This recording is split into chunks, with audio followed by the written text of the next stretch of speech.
Okay, we are back for part 3 of step-by-step sermon prep. I have a document on my website that kind of goes into more detail. It's kind of outlined, but this is kind of the practical how-to. I'm just putting together a series of videos, probably 4, that will help you kind of see how I put my sermons together and give you an idea so you can try some different things and see what works good for you. So where we left off last time is we started out with the text, with a blank piece of paper. We had the text, I had diagrammed the text, we kind of took the outline, we put a title, we did a proposition, we put whatever part of the text was going to be commented on under each point. We broke that up into pieces. Then in the second video of step-by-step sermon prep, we then just talked about, this is how you start fleshing out the sermon. You don't look at commentaries first. You can do word studies. You just interpret the text in light of the flow of its context. You work on it. You get it all, put down on paper, ideas, cross-reference, application, illustration, whatever you want. You just put it all down on paper, get it out. So I did that, and I'm pretty much up to an hour worth of notes. I haven't looked at a single commentary yet, but now I'm going to show you a little bit about what I do. We're going to go over to Logos here. So these are my notes that we saw that we've been working on, and this is kind of my rough draft. No commentaries, just a few word studies. Now, this is my, text here, and I made everything larger than I usually have it just so you can read it.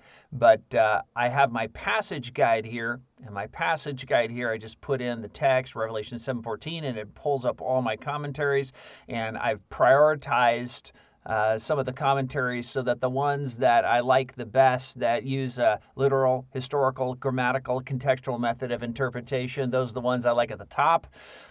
A lot of times when I'm studying, if you don't know anything about commentaries, you might not know that there's 3 basic categories of commentaries, and they kind of bleed over on each other a little bit, but there are what are called critical commentaries, and those commentaries deal with the Greek and the syntax and the grammar, and they're pretty, mental, maybe a little bit much if you haven't had any training in the original languages, because they might have a lot of terms and things that you're like, I don't know what all this squiggly stuff is. Okay, so there's critical commentaries, and I usually start with those first and have these resources like word studies in the New Testament. I like this resource here just because Vincent kind of goes through the text. He kind of comments on key words. He might parse them or give them basic definitions. So you can go through your text this way. So I'm going to go through, look at that. Then I also have Robertson's Word Pictures in the New Testament, which is similar to Vincent's, and I just read through the whole section. Of course, my text is, verses, 13 through 17. So, I start in verse 13 here, go down through, read till I'm done. Then I come back here, and here's the MacArthur, the other kind of commentary. After you start with critical commentaries and kind of word study stuff is where I like to start first, because I want to make sure I got the grammar and syntax right. Then I start with what is called expositional commentaries, and those are basically like expository sermons that have been put into prose, and they may mention Greek words, but they always transliterate it, they always clarify it, and so you work through the text usually sequentially, verse by verse, in an expositional style, and so most of my commentaries are of that kind. And then there are a few commentaries which you might call devotional commentaries. These are commentaries that don't get into the Greek. They don't really emphasize structure. They just kind of read the passage and tell you about its meaning and application. So they're very simple and a lot more devotional. Might be something like Henry Ironside's commentaries, where he just kind of gets to the point and talks about it. J. Vernon McGee, talk through the Bible, his commentaries. Or even in some respects, R. Kent Hughes' series, commentary series, they're expositional and very devotional. They have quite a bit of devotion. They aren't overly technical. So anyways, there are those three kinds of commentaries, and usually I start with the critical first, word studies, critical commentaries, then expositional commentaries, and then maybe some devotional commentaries if I have some good ones to draw from. I also want you to know that I'm in my studio now, but next to my desk, I have a section of commentaries that are in paper that I don't have on Logos. And so I usually start with them first. I have Robert Thomas's 2-volume commentary on Revelation, which in my estimation, is the best one out there. I don't always agree with him, but he's very thorough about showing all the different views and why he has picked the view he's picked, and relevant cross-references. It's really good. I have, quite a few others, Bullinger and Mounts and Morris and Phillips and, just on and on. I got a bunch of them. So I have all those there, and they're just kind of at my right hand. And so when I start looking at commentaries, I usually start pulling all those off first, and then I go to Logos. But since I don't have to hold up my commentaries, I'm just going to use Logos so you can kind of see how it might work. So I do my word study ones. I do my MacArthur one here, and let me click on this. And again, I made the text extra big, and this I just read it. And he even quotes Robert Thomas here. But just go down, and John MacArthur has a lot to say. And if you were to keep going and going and going, here's verse 16 and 17. My text goes down to verse 17, and then there it is. All that's just on that. Then I have the New American Commentary. I'm going to read that.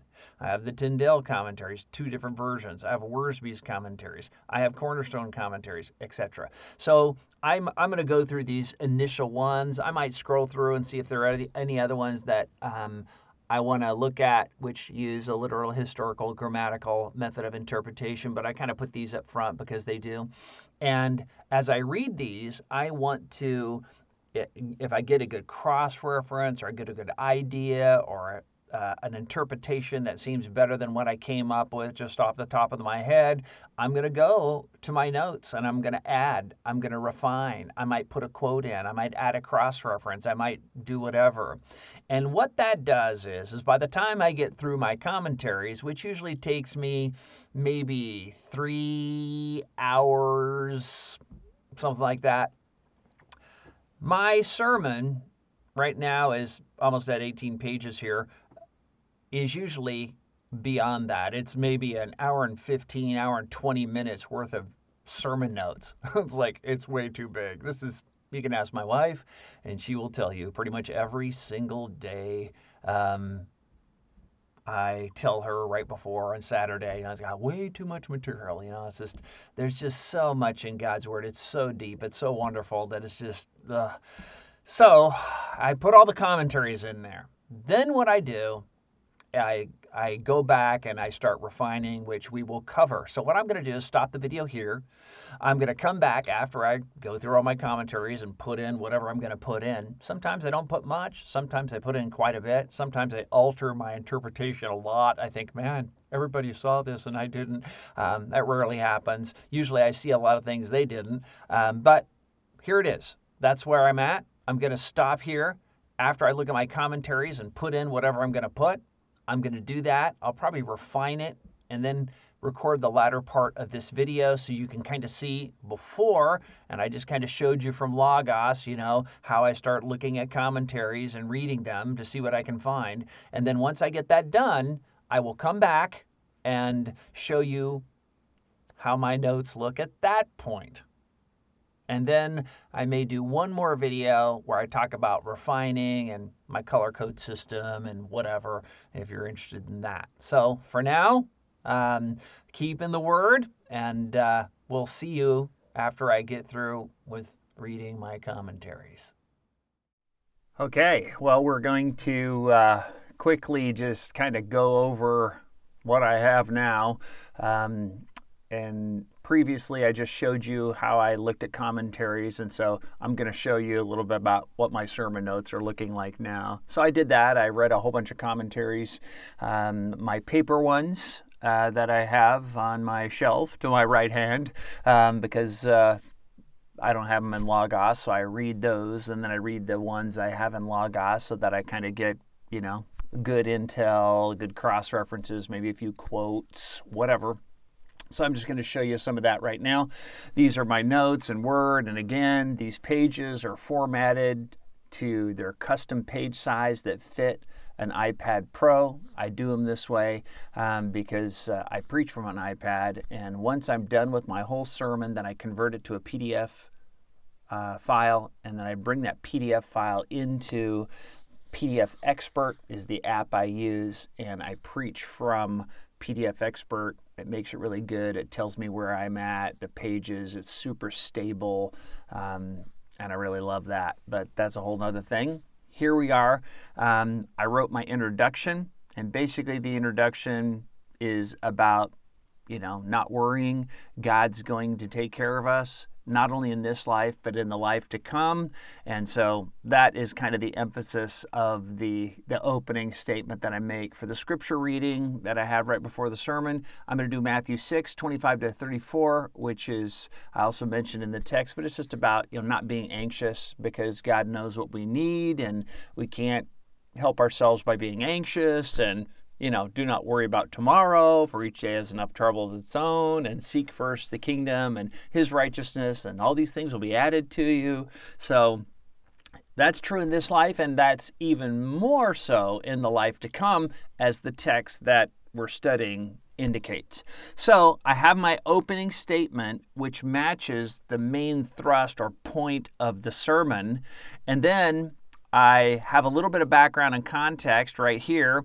In our study of the book of Revelation, we have considered the first 6 sealed judgments, and in Revelation 7, we encounter one of the interludes in the book before the 7th sealed judgment in Revelation chapter 8, verse 1. We have seen in Revelation 7, 1-3, that the 4 angels hold back the wind so that the earth, sea, and trees are not harmed until the bondservants of God are sealed in their foreheads as belonging to God.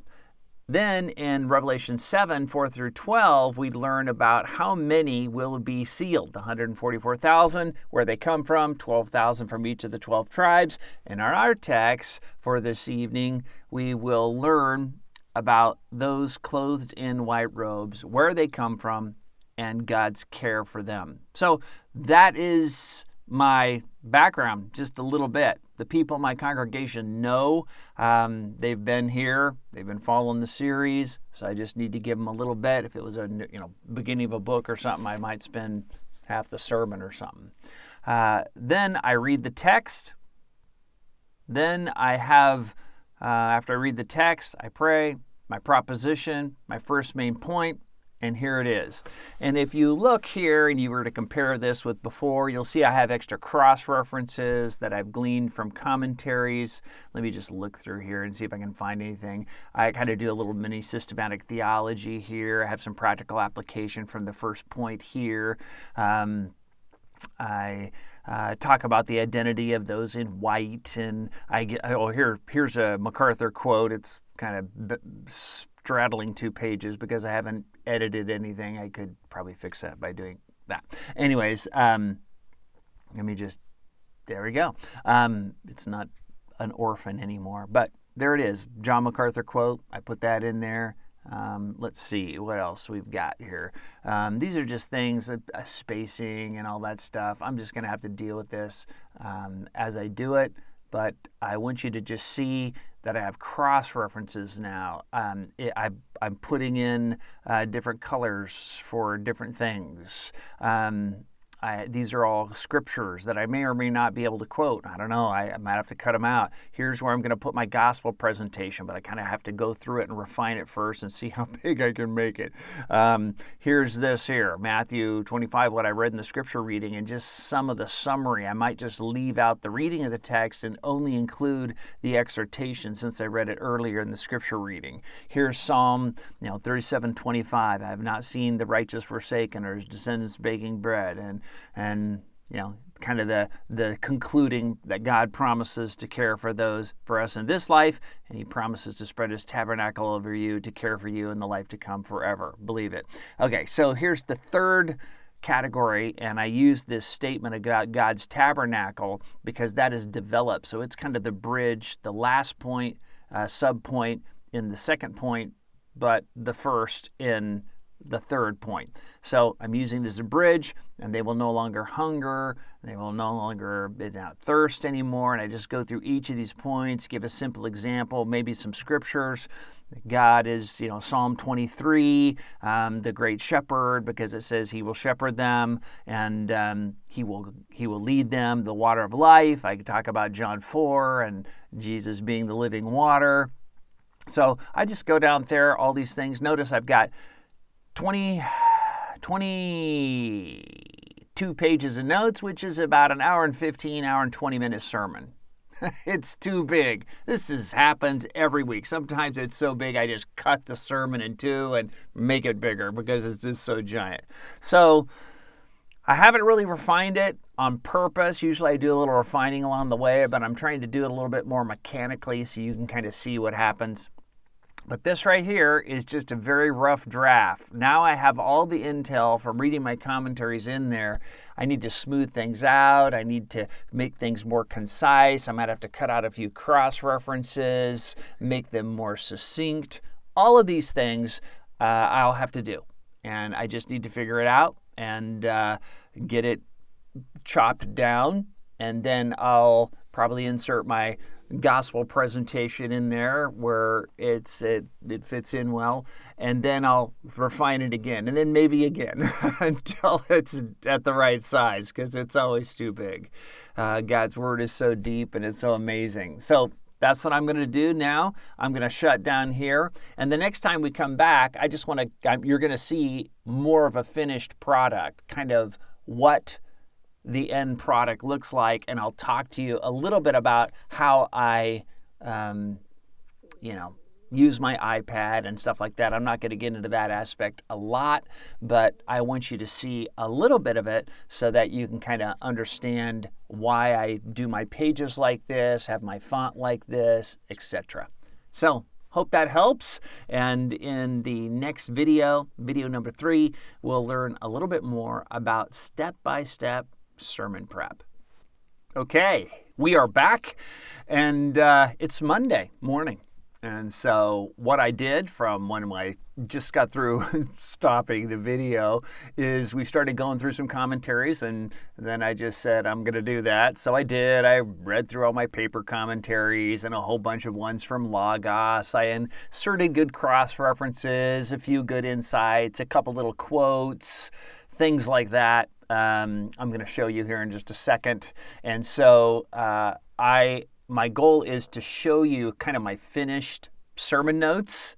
And then once I do that and kind of talk through that a little bit, in part 4, I'm going to show you how specifically I take my sermon notes and convert them to PDF and then load them up on my iPad and use PDF Expert, and why I use PDF Expert, so you can see how I do the whole process, and then you can try some of these things if you want, and hopefully it'll be helpful. So let's swipe over here and look at the notes. This is what I preach from right here. This is obviously in Word. It's in focus mode. That's why it looks so stark. I like focus mode. I just don't want to see all the junk that shows up. But you can see here, if you were to compare this with what I just showed you before it was refined and refined and refined, I ended up going over it 3 more times after I added all the intel from my commentaries. It's just more succinct. I added highlights and colors and things like that. And again, I just do this because I have keystrokes that allow me to do this. For instance, if I do this right here and I do Control O, it's green now, or I could do blue, or I could do yellow. So you can see how I have all these custom keystrokes, and I might show you how to do that in the next video if it doesn't get too long. But anyways, there you have it. I have these are my notes. This is my background and context, just these 2 little paragraphs right here, because my congregation is super familiar with us going through the book, and so they get it week after week. So as I go through and we keep reviewing, I don't need to spend too much time. If this is just a one-off sermon and I was, let's say, preaching at another church, I'd probably do 3-4 times as much background and context just to make sure those who were unfamiliar with the text understood it in the flow of its context. This is the text itself. Verses 13 through 17 of Revelation 7. I prayed. I have my proposition, and if you compare the proposition here, if you go back earlier in the video to see the proposition, what it looked like, I just made it cleaner. It's about a third less, more concise. I have my outline points. You can see I have these, verse references, things like that. My definitions are in italics, purple. I just do that because I do. And then these are some things when I'm quoting portions of, this is actually a little systematic study on those clothed in white from the book of Revelation, and I highlighted the key phrase, walk with him in white, clothed in white garments that you may clothe yourself. Revelation 4, 6, 7, 9, white fine linen. I could have done this right here, and that would have been fine if I would have done it yellow. But because it's all by itself, there's no use to distinguish it like right here, so I didn't do it, but do what you want. Anyways, that's kind of what happens. Look at the end of verse 3, where we have we learn where they have come from, and I just talk about things. This right here is a section of application. After I talk about those clothed in white, I stopped.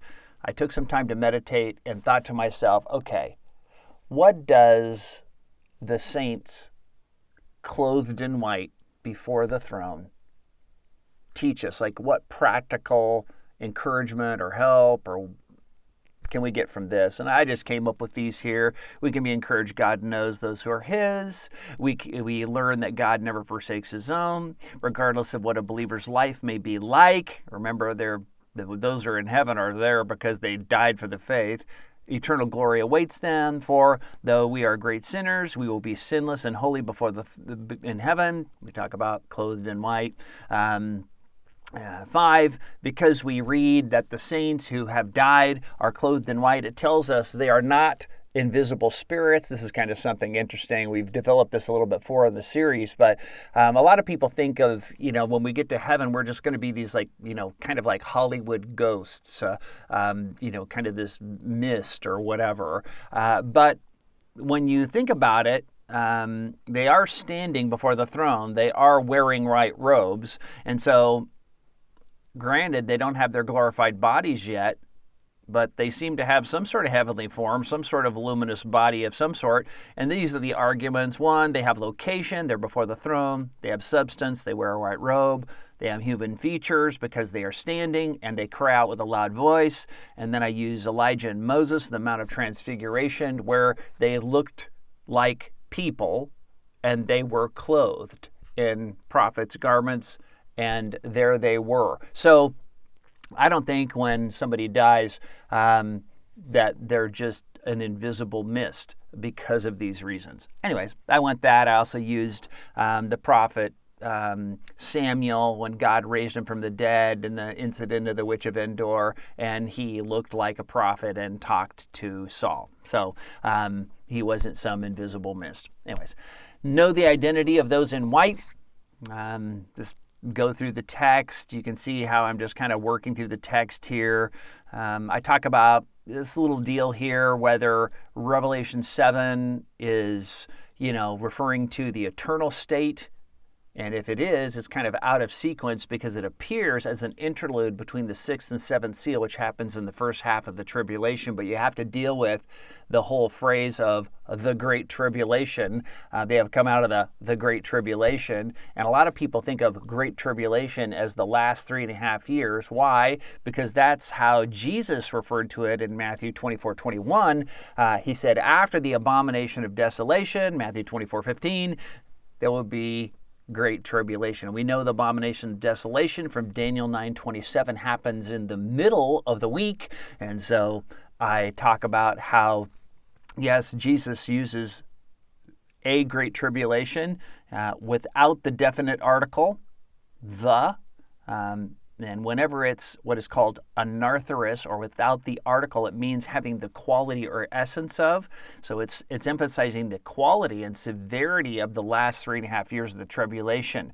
Jesus isn't coining a phrase that the last 3.5 years is to be called the Great Tribulation. But a lot of people take it that way. I don't. Because of this, because of the different terms that are used of the tribulation as a whole, because of the context, because the definite article is used, etc., etc. So I argue about that, but again, it's not a big deal. I have a little quote here that I got from MacArthur's commentary. I talk about what it means to wash your robe in the blood of the Lamb, and talk about that.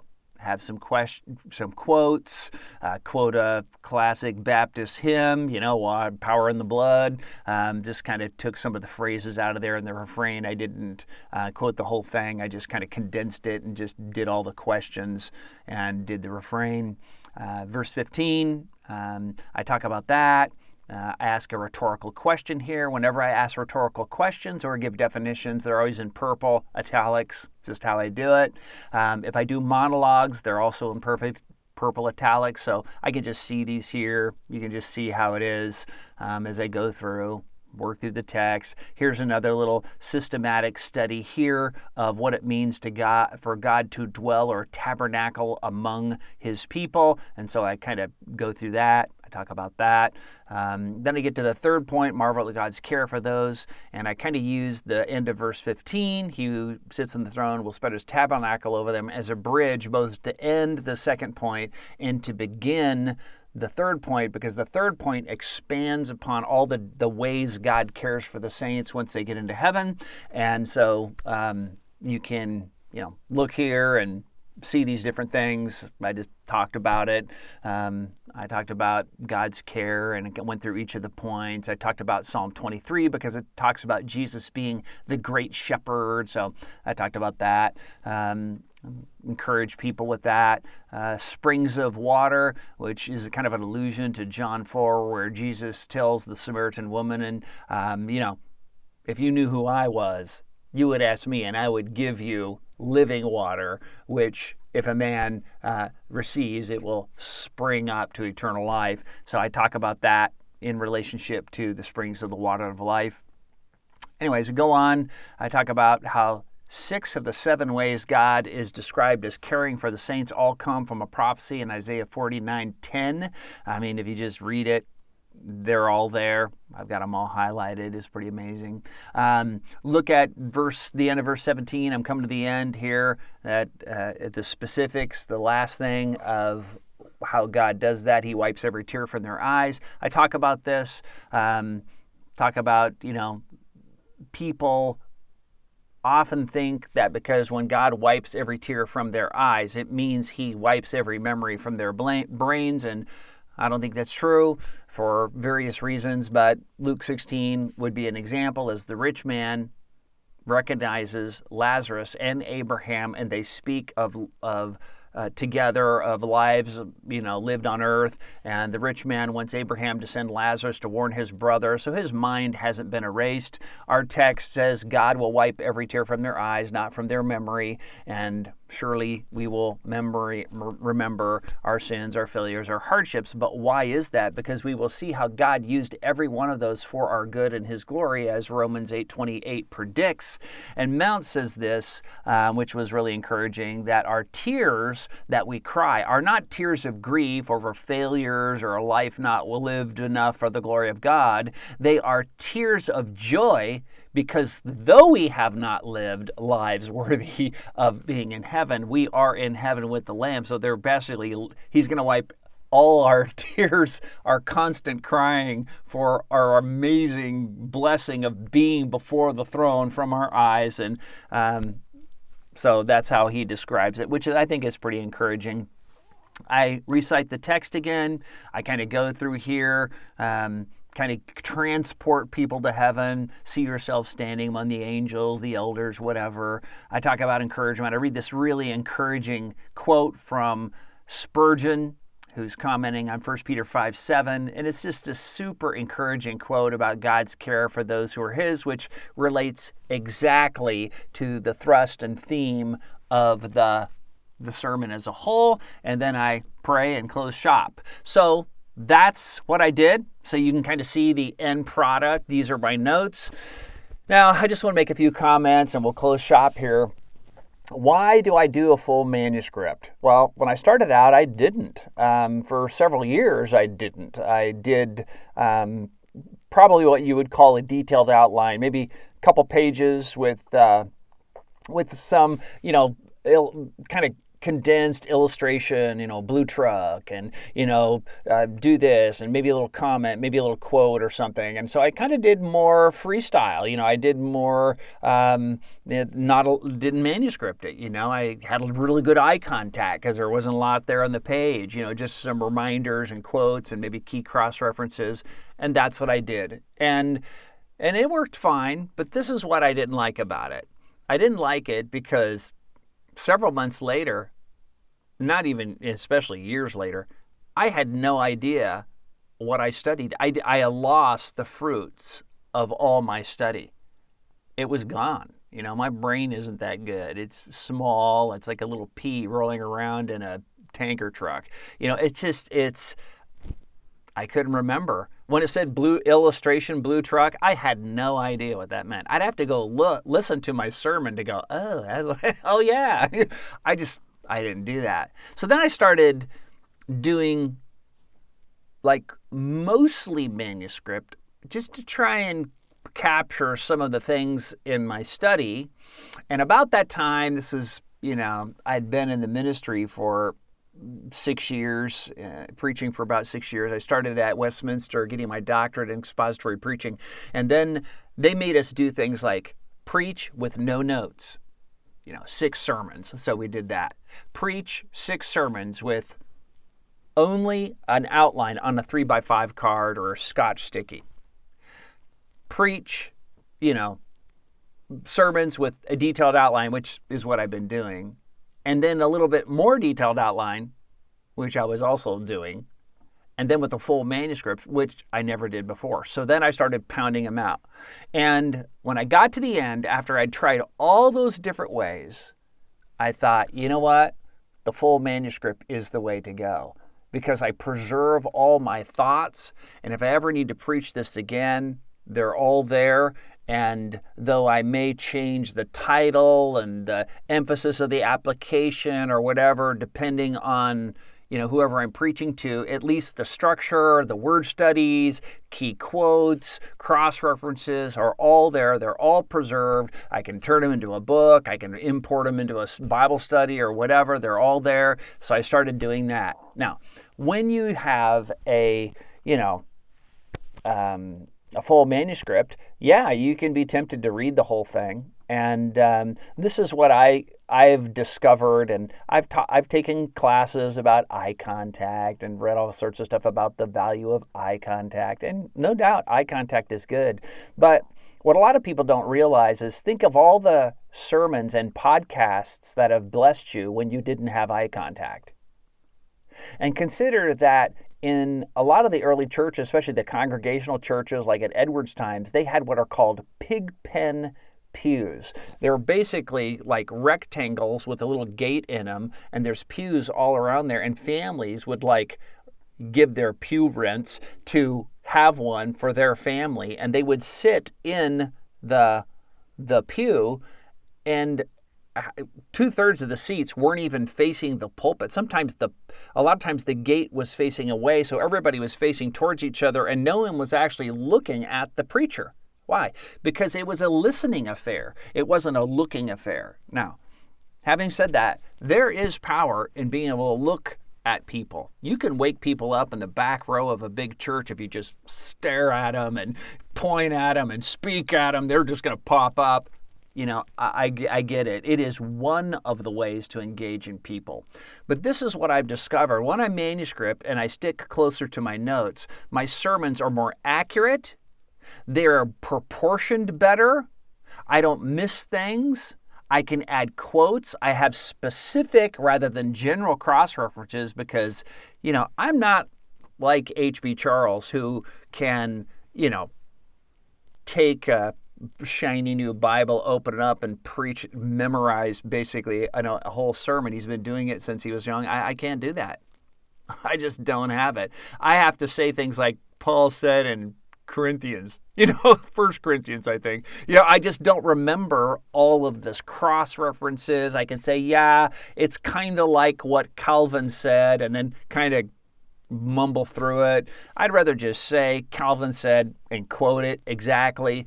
So I like the accuracy and precision and proportion of using a full manuscript better than the spontaneity and the eye contact, that the benefits of that over the other. So anyway, it's a personal preference, and I think it's how God gifts you and how big a brain he gives you.